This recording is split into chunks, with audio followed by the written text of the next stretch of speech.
Hi guys, another video time. Alright, today on the syllabus, the lecture is called Basic Fundamentals of Rifle Shooting. That's what we're going to be going over today. We are going to learn what's necessary for you to be doing to put bullets on the target. Ideally, what we're wanting to do is we're wanting to hold our sights on the target. We're wanting to activate the trigger without disturbing the sights. Okay, that's it. Hold your sights on the target, activate the trigger without disturbing the sights. If it were really that easy, then there wouldn't be a class for this. Okay, it takes a whole lot of effort and concentration to be able to do that. How are we going to do that? All right, what we have up here, and I'm going to send you guys this form. I will email this to you so that you'll have it. We have the steps to fire the shot, and they are all broken down so that you can see everything that has to happen for you to be able to put a bullet on a target. We've got 6 steps here, 6 steps to fire the shot. Now these 6 steps, it looks like it's a step. It's not a step-by-step process. All 6 of these things have to happen at one point in time, and if they're not all happening, you're not going to produce the quality of the shot that you want. All right, so we have to do all these things at the same point in time to be able to put a bullet on the target. We just blow it apart like this so you can see all the things that have to happen. All right, so we're going to start with sight alignment. Sight alignment. Sight alignment is lining up your front and rear sights. Now, you see up here this diagram. We have a front sight and we have a rear sight. Okay, this is a standard what's called notch and post sight setup. Okay, so we have a notch here, a U-shaped, a squared off U-shaped notch, and we have a post, a squared off post. So we have a notch and a post. And the post is set up in the notch. Okay, so we have the front sight post moving around, and it's set up inside the notch like that. That is the standard type sights you would find on in most every handgun, but also on some rifles, particularly military type rifles, you'll find that kind of setup sometimes. The rifles we're using here, completely different. Okay, this rifle uses what's called a peep and globe sight aperture. Okay, so when you look through these sights, this is what you're going to see. All right, your rear sight is this, and your front sight is this thing here, the dark one here. And then of course your target is right there. All right, so we have our rear sight, the front sight, and then the target. The sight alignment is you're going to center that front sight in your rear sight. Okay, sight alignment is just the sights, front sight and rear sight. That's it. Put your front sight in the rear sight, that's all. Sight picture, next step, sight picture is placing your target in your already aligned sights. Okay, target creates sight picture. Without the target, we just have sight alignment. So we can line up our sights and have them pointed at anything, but we want to point them at the target. That creates our sight picture. The next step is breath control. Okay, breath control. You may have heard, or you may not have heard, that you need to not be breathing while you're shooting. Where in my respiratory cycle do I need to not be breathing at? It matters. Okay. If you've never heard that, or I'm just telling you now, you need to hold your breath while you're shooting, what your natural inclination might be is, well, I hold my breath when I'm swimming, so I'm going to hold my breath. I'm going to take a lungful of air in, and that's not the way we do it. Okay, you actually want to exhale. All right. So if you'll notice on this little respiratory cycle up here, you'll notice you breathe in, you breathe out, you breathe in, you breathe out, you breathe in, you breathe out. Okay, you know that. Notice while you're breathing, when you exhale, there's a little bit of a pause there, okay? And it takes a second or two before you need to breathe in again. But also notice you can hold your breath there for several seconds, okay? When we're getting ready to shoot, when we're coming up to the point where we're actually going to shoot, what you're going to do is a couple of breaths before you're going to shoot, you're going to take a little bit more air in. So you're going to intentionally breathe a little bit more to get not really to hyperoxygenate, but get more oxygen flowing in your blood, kind of as a bank to store up some oxygen, because we're going to be holding our breath for a few seconds, okay? So you get a little bit more oxygen in your blood, then you blow out, and you're going to hold your breath in that exhale, and that's where you're going to make your shot. Don't hold your breath more than about 8 seconds, okay? If you can't make the shot within about 6 to 8 seconds, close your eyes, finger off the trigger, just start breathing again, okay? Now, I know when I say that, it seems kind of obvious, well, yeah, if I can't make my shot, that I should just start breathing. But what happens is when you get behind the gun, you've already done a whole lot of work to get to this point, all right? And you're getting ready to shoot. You hold your breath, and it's not perfect, and it's not perfect, it's not, you're not happy with it, you're still not happy with it, you're not happy with it. Now, not only are you not happy with it, your body is starting to say, hey man, we could use some oxygen right about now, and you're still not happy with it, and then as you are not happy with it, your body and mind starts getting louder and louder. We need some air. Air would be good. You're going to need to breathe sometime soon. And now your concentration is shifting from the targets in the shot more and more and more toward, I need to breathe, okay? And eventually your body's going to be screaming at you, would you just shoot so we can breathe? Get that bullet out of there. If that's what's keeping us from breathing, shoot so we can breathe. You can just breathe, okay? Just take your finger off the trigger, close your eyes, get your head back in the game, and breathe. You don't have to shoot to breathe, okay? But your mind also says, but we've already done a lot of work. We don't want to waste that work. We want to make this shot right now. What you're going to do is you're going to lose points. That's bare minimum. If you force the shot because you're lacking oxygen, your concentration is not where it needs to be, and you're not going to score as well. So if you find your body, your mind starting to say, hey man, it's time to breathe. All right, I'll listen. Just close your eyes, finger off the trigger, put your head down on the gun there. Get you everything flowing again, get your mind back in the game, get your oxygen level back, and then make your shot in a minute, okay? Don't force the shot just because you're needing to breathe, okay? Where should your eye be focused? When you're looking through those sights, you're looking downrange, you're getting ready to make a shot, where should your eye be focused, all right? You have a target, you've got a front sight, and you've got a rear sight, and you're looking through all these things. You're trying to hit that target. Where should your eye be focused? Commonly, people will say the target, all right? Because that's natural, all right? If I had a baseball and I was trying to throw it at a target, what do I look at? I look at the target. I look at the thing I'm trying to throw and hit. You as a human, and launching a missile at a target, focus on the target you're trying to hit. That's just natural. Well, we're now using an improved missile launcher, okay, and it works different. All right, what happens with this here, if we have a rear sight, we have a front sight, and then we have a target that's way down that way.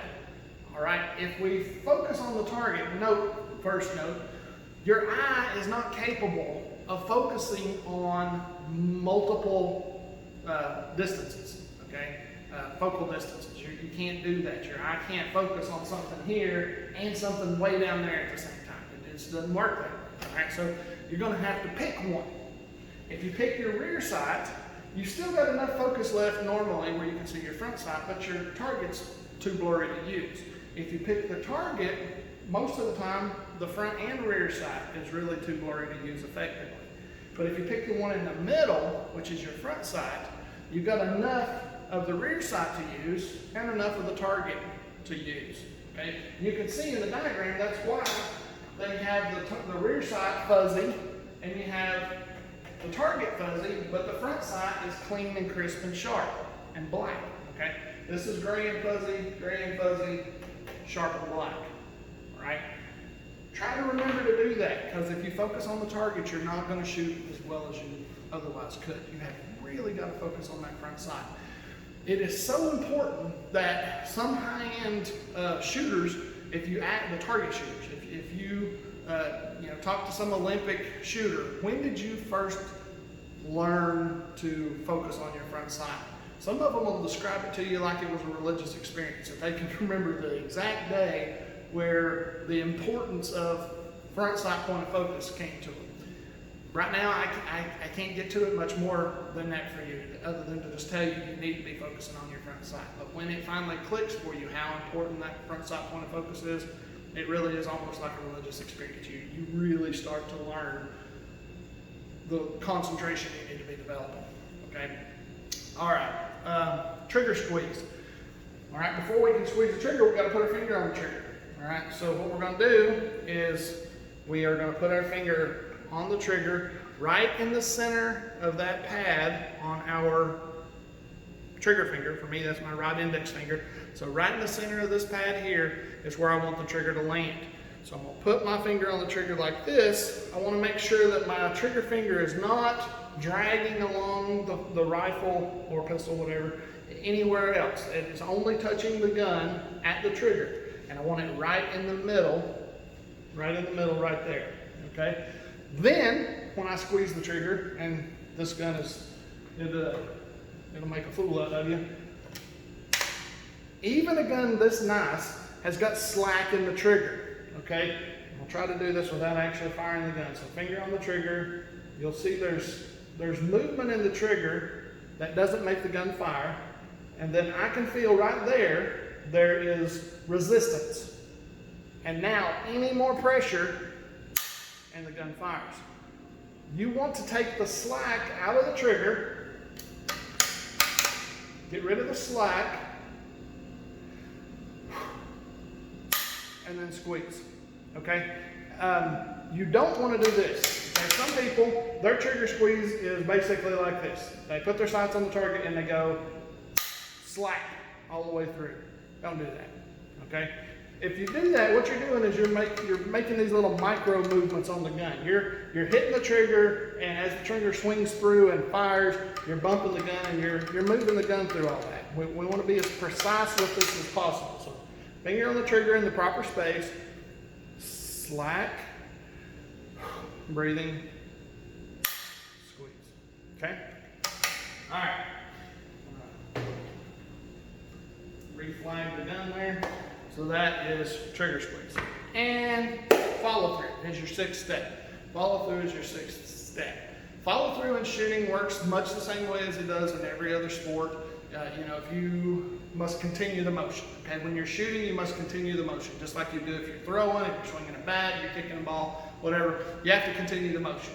All right, whenever you're swinging a bat, you don't stop when you hit the ball. You don't plan on, all right, here comes the ball, I'm going to hit it, and I'm going to stop as soon as I hit it. You have to swing completely through to make the ball fly true. Same when you're throwing. You don't throw, and whenever you let go of the ball, you don't stop your motion there. You have to continue all the way through. You have to continue through the motion. If you don't continue through the motion, you disturb the flight of the ball or whatever it is you're hitting. All right. Same thing happens when you're shooting. All right. You have to continue the motion until there's nothing left that you can do to disturb the flight of the bullet. We tend to think with a gun, well, that bullet's moving awful fast, so I shoot and I'm done. All right, and you'll see people doing very much that. Okay, they'll shoot and they're just like, bang, I'm done. Bang, I'm done. Bang, I'm done. And what they're doing is your brain works a little bit faster than your body does, all right? And so you're actually quitting your action too soon because you're getting ahead of yourself. As you're pulling the trigger, you're quitting the shot, not after. So you have to exaggerate and force yourself to follow through, go completely past the shot. So what we're gonna do, I'm gonna make a shot, finger on the trigger, take up the slack, slow, steady squeeze, boom, the gun fires. I keep the pressure on the trigger.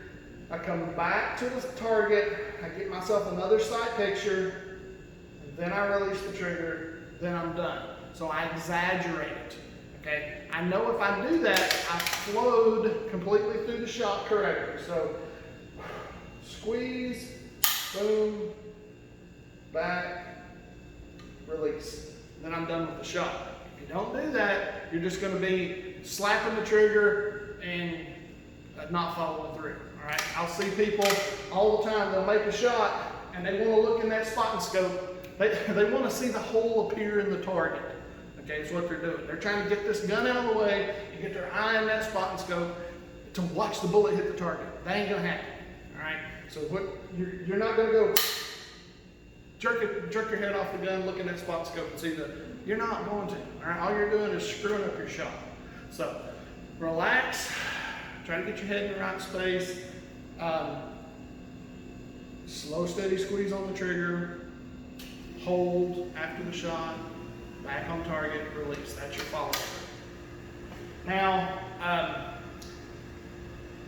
I told you there's 6 steps to firing the shot. On this page here, though, there's a 7th step listed.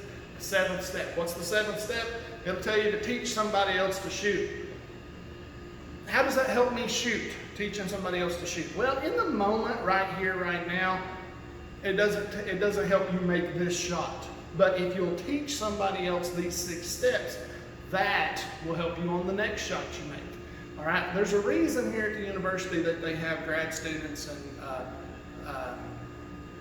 teach classes. All right. And it's not just so that you can have lower priced instructors. Okay. What it's for is you've got a person here who's trying to get a higher level degree in a subject, okay? And to do that, they need to learn this subject at a deeper level. Oddly enough, teaching the subject puts the material in your brain in a different way, all right? So me teaching you how to shoot makes me a better shooter. You teaching someone else how to shoot makes you a better shooter. You're like, I don't know how to shoot right now. How am I going to do that? You have the steps. You have the steps. The 6 steps right here. I've taught you the 6 steps. Just read them to somebody else. Okay? Try to, I don't say memorize them, but go over them until you can remember all of the 6 steps, and you just go over them with somebody. Explain what is sight alignment. Explain what is sight alignment. What is sight picture? What is breath control? Where should your eye be focused? What is trigger squeeze? How does that work? What is follow through? How does that work? If you explain that to somebody else, it makes you understand the material better. Then even better, another step above that. When we actually get to shooting here, if you'll buddy up with somebody else, partner up with somebody else in class, watch them shoot. And you can kind of do this without actually partnering up with somebody. While you're on the line waiting for a position to shoot, watch the other shooters that are on the line. All right, when you see somebody else out there shooting, look and see if they're screwing up anything. And you can see almost all of these steps where people are screwing them up. The only one that's hard to see from outside the shooter is focus on the front side. You can't tell where that person's eye is focused from watching them shoot. You can tell by looking at your target. There's tricks I can show you for that. But you can't tell from watching the student shoot where their eye is focused, okay? But all the other stuff I can tell. I can tell, does he have proper sight alignment? I can tell, does he have sight picture? I can tell, is he breathing correctly? Is he squeezing the trigger correctly? Does he have proper follow through? And I can show you all of that stuff, okay? Right now, check this out. Right now, you guys looking at this rifle, now I'm holding it, you could follow that muzzle and you could tell where the bullet would hit downrange if I pulled the trigger. That would tell you where my sight is aligned at, okay? Where my sights, are they aligned properly? What I will commonly have happen is, though, when people get on here, they're not used to what the rear sight looks like. And sometimes they even just forget. They'll just find the front sight, they'll look over the rear sight and look at the front sight, and you can tell there's a huge difference in the angle on this barrel. So you can tell there's no way I have proper sight alignment right now versus right now, okay? So you can tell from outside the shooter, the person doesn't have proper sight alignment. How would sight picture work? If you're standing behind a shooter, you can see sometimes they will be pointed way off to the right or way off to the left of their target. You can stand behind them and look down their barrel and tell them it's not pointed at their target. It's pointed way off to the left or way off to the right. What's happening is they're keeping both eyes open, which they should, but one eye is giving them the sights and one eye is giving them the target. So they're seeing both images and their brain puts those images together. In their mind, they see this. But really, what they're seeing is this, okay? So they have the gun pointed way off to the right or way off to the left. The brain is just creating this one. Easy to fix. If you go up behind them and you see that happening, just slip up behind them and cover, if they're a right-handed shooter, cover their left eye, and half of their image disappears. And all they've got is now just the sights. So now they can put the sights on the target, they're good to go. So if you stand behind somebody and you see that their sight picture is incorrect, you can fix it, okay? Breath control. How you see somebody doing this correctly, you'll notice when they're standing there getting ready to shoot or laying, prone position, they're laying there, you'll notice their normal respiration. As they get ready to shoot, you should notice a good stop breathing, finger on the trigger, pick up the slack, slow squeeze, boom, hold, back. Okay? So you notice those very deliberate things. A deliberate controlling of the breath, a deliberate placement of the finger on the trigger, taking up the slack, a deliberate squeeze, boom, the gun fired, they maintain pressure on the trigger, they're still looking through the sights, then they intentionally release and they're done. So that got us through breath control, that got us through trigger squeeze, and that got us through follow through. You could see all of those things. People screw up, they might have got the breath control right, and then when they pull the trigger, they just go, boom, okay? Or they got the trigger control correctly, squeeze, bang, and then jerk their head off. No follow through, okay? You can see that. You can see all of that from outside the shooter because you're now the coach, okay? You're coaching that person. Or mentally, you're just watching somebody shoot. If you watch somebody else shoot, you watch them for the errors in their shooting, it will make you a better shooter. If you feel like helping them, you feel like talking to them, say, hey man, you're jerking the trigger, you don't have follow through, you're not properly controlling your breathing. Some people don't care for your assistance, even my assistance, okay? Hey, all you can do is offer. If they say buzz off, I'm learning myself, let them. But you can learn from them learning too. So you watch them and it will help you not screw up like they are, okay?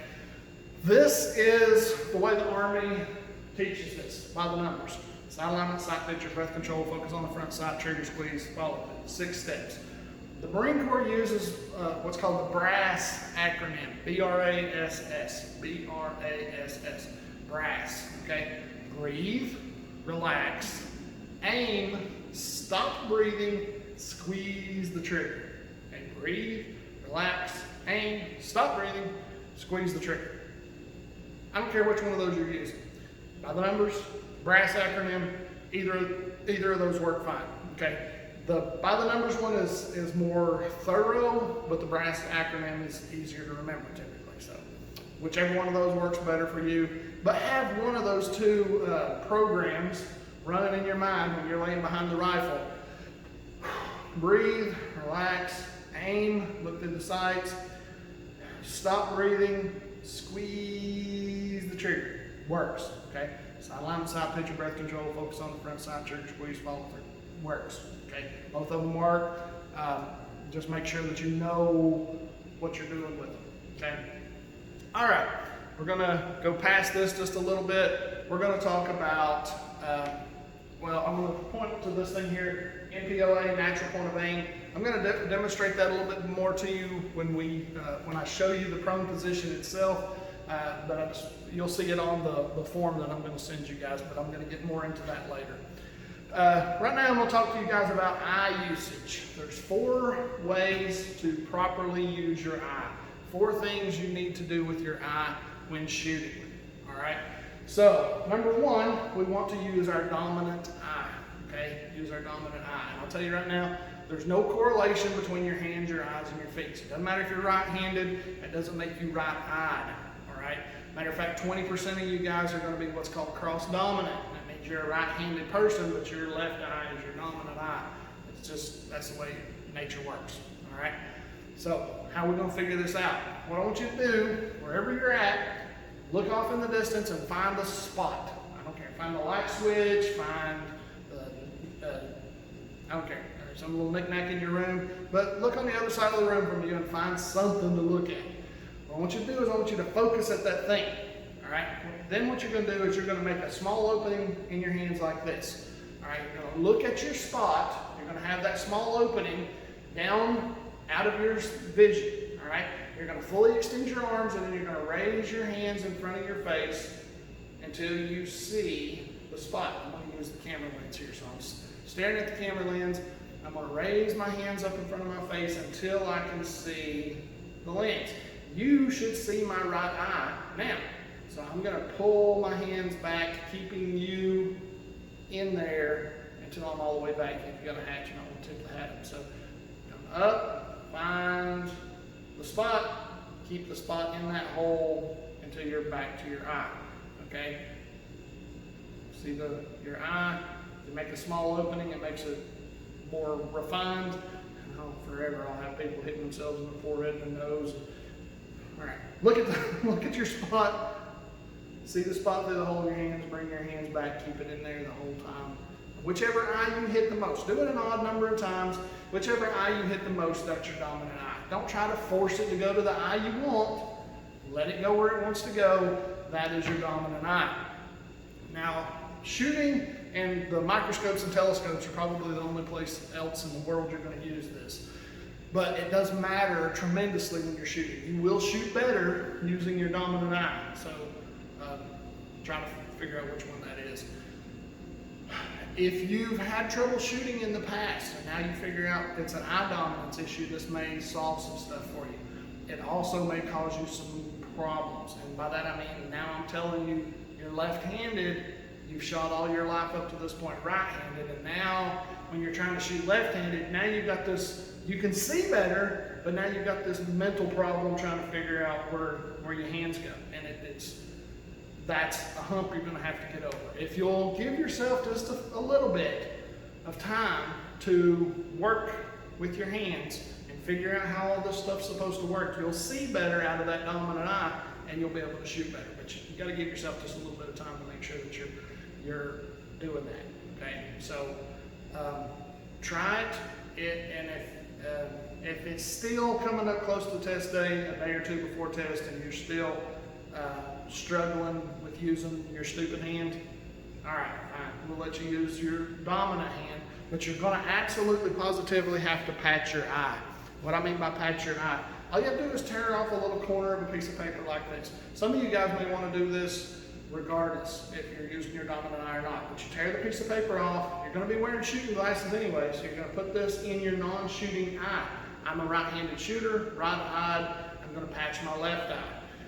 This lets me do something, okay? This is one of the other things we're going to be doing with our eye, and that is keeping both eyes open, okay? You may have had problems in the past keeping both eyes open. Now you may realize a big problem, part of that problem was the fact that you were cross-dominant. If you are a left-eyed shooter and you are trying to shoot right-handed and keep both eyes open, your left eye is the one that's screaming at your brain. Your right eye is just whispering. Now you're trying to sight with your right eye, and look, your left eye is looking down the side of the gun, and it's just all kinds of mixed up. So you're definitely going to want to patch that eye. If you just can't use your left hand, patch your left eye, and then that will allow you to look through your right eye. But you want to keep both eyes open. Why don't I just wink? Why don't I just do that? Well, what happens is whenever you close one eye, it deforms the eye that you're leaving open, okay? So if I'm a left-eyed shooter and I'm going to shoot left-handed and I close my right eye, I'm still squishing up my left eye. And so I'm changing the geometry, the physical properties of that eye, and I'm not getting the best use of that eye. So I want to keep both eyes open. If I'm using my left eye and I'm keeping my right eye open, if I just patch it, just put a piece of paper in there and patch that eye, then that removes the distraction, but it keeps me from squishing up my eyes. Okay, so keep both eyes open. So we know we need to use our dominant eye. We know we need to keep both eyes open. All right, you want to look straight out of the eye socket. Okay, straight out of the eye socket. Now, want you to know I'm in here, I'm inside a concrete room, and there's nobody else in the room but me, all right, just the camera. So I'm gonna show you this using the rifle. So I want to look through the sights as straight out of the eye socket as possible. So whenever I put my eye behind the sight, I want to be looking straight out of the eye socket. But you'll have people, when they're getting on the gun, they're doing all kinds of stuff like this, and they're just looking through a corner of their eye. You're not getting the best use of your eye when you do that. You want to look as straight out of the eye socket as possible. So you need to put your eye behind the sight so you're looking as straight out of the eye socket as possible. And the last one is don't burn images in your retina. Don't burn images in your retina. What do I mean by that? Surely by this point in your education, in some science class in elementary school, you've probably done an experiment where you've stared at a high contrast image, typically a clock face or something like that. You'll stare at a clock for 30 seconds and then you'll look at a blank wall or a blank piece of paper. What happens when you do that? When you stare at a high contrast image like a clock and you do that for 30 seconds and then you look at a blank piece of paper, what happens? You can still see it. Right? Everybody knows that. You can still see the image because it's temporarily burned into your retina. We don't want to burn images into our retina. When you're looking through a sight, this is what you're seeing. Is that a high contrast image? Of course it is. All right. So what happens if I stare through those sights at that target for 30 seconds? Anybody? That image is now being burned into our retina, right? So if I'm staring through that sight for 30 seconds, and I'm still staring, and I'm still staring, and I'm still staring, now, how does my mind know the difference between what's in my eye and what's out in the world? Answer, it doesn't. Okay, it can't. All right, so your brain is now having a hard time discerning what is temporarily burned in my retina and what's out here in the real world. So I got to figure out a way of not letting that happen. So what it is I don't look through the sight until I'm ready to shoot, until I've got my mind in the game, until I've got my oxygen level where I want it. Now I can look through that sight and have clean eyes. Okay, so eye dominance, both eyes open, straight out of the eye socket, don't burn images in your retina. Those are the 4 things you want to know about using your eye properly when you're shooting. All right. I told you the first day we're in here, we're going to be dry firing. Some of you may not have heard what dry firing is. I know I've told you shooting without ammo, and you've seen me doing some of this. Pretending like you're loading and going through all the steps to shoot. That's dry firing, shooting without ammo. Some people are going to freak out dry firing. That's the worst thing in the world you can ever do with a gun. No, it's not. All right. Not only is it not the worst thing in the world you can do,